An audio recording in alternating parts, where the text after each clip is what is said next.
there is nothing secret as far as the Hajj fare is concerned. How did we arrive at the figure? We arrive at each component through consensus with either the stakeholders, that is the states, and the Commission, or with relevant government agencies who are involved in regulating that aspect. Take, for example, the cost of air tickets. The Commission did not just sit down and fixed figure as a cost of air ticket for the pilgrims. The figure was arrived after reviewing the entire negotiation and discussion between the airlines and the Commission technical team, which comprises representatives of all aviation agencies and the State Pilgrims Welfare Board and agencies. After that, Commission set up another committee to review the price.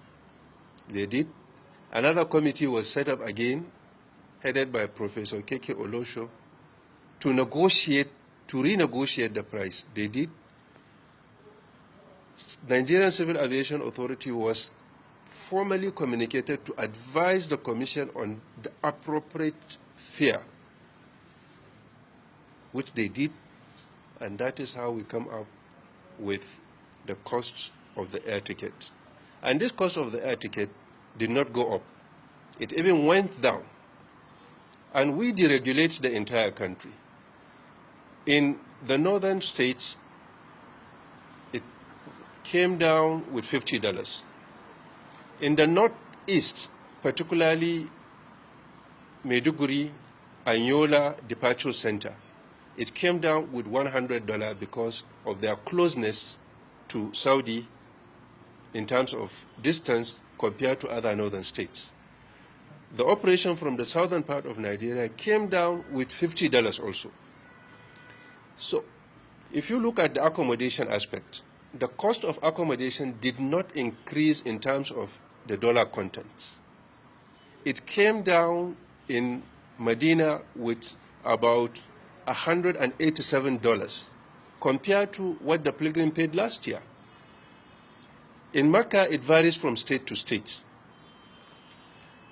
In Mecca, on the average, the cost of accommodation also come down with about $66. So if you put the total component of the Hajj fare, which largely dollar component constitutes 98%, you will see that there is a reduction of $221 compared to what the pilgrim paid last year.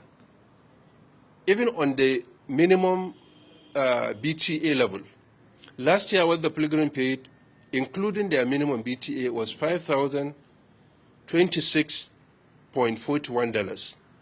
This year, the BTA has been increased to $50, that is to $800 instead of $750, but uniform level, uniform category. The pilgrims will pay $4,805.14, which is less with $221.27. So in the actual terms, the component that determined the Hajj fare, which is dollar, has not increased. But last year, the official exchange rate was 197 to a dollar. So if you put this figure at 197, it will give you about 999,000 naira. Less total dollar component today that the official exchange rate is 305. You multiply it by 4,805, it will give you 1.5 million naira. The whole issue has nothing to do with the component that made up the Hajj fare itself, because that has not increased.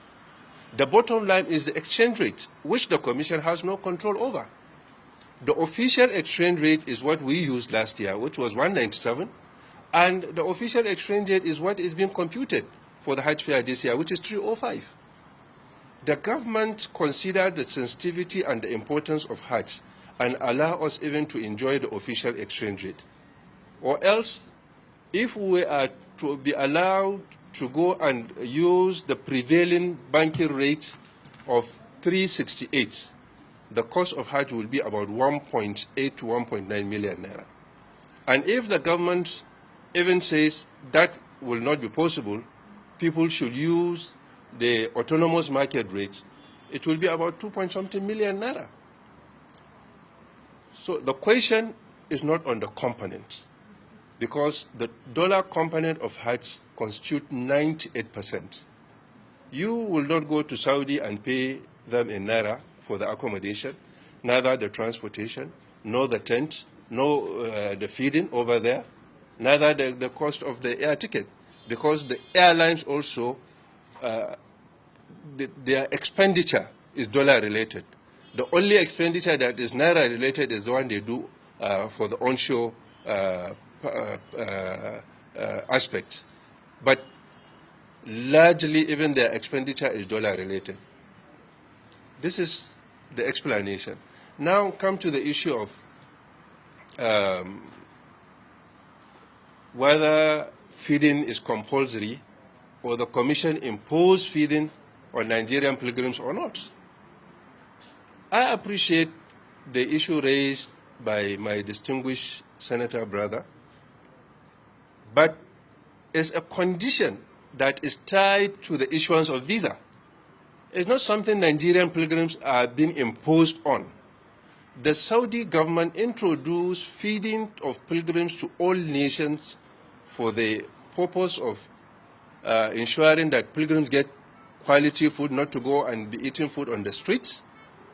The catering companies are licensed and accredited by the Saudi government, and this is in the best interest of Nigerian pilgrims and the pilgrims all over the world. Since when did we have that pilgrims have died because of outbreak of cholera? Since when did we hear the story that pilgrims have died because of food poisoning? These have all been a matter of the past. Due to the dynamic nature, the Saudi and the entire World Hajj family has addressed Hajj matters. What is wrong to say that pilgrims should be provided with meal? There is nothing wrong with that. It's not a requirement of Nigerian Hajj Commission, but it's a requirement of the visa process. The visa cannot go. If you click it online, there is a provision in the portal where you have to clearly indicate the feeding arrangement. If you did not feed in that information and you did not make the arrangement, the visa will not move to the next level, which means the pilgrim will not get visa. And it's something not being implemented by Nigerian pilgrims alone, but pilgrims world over.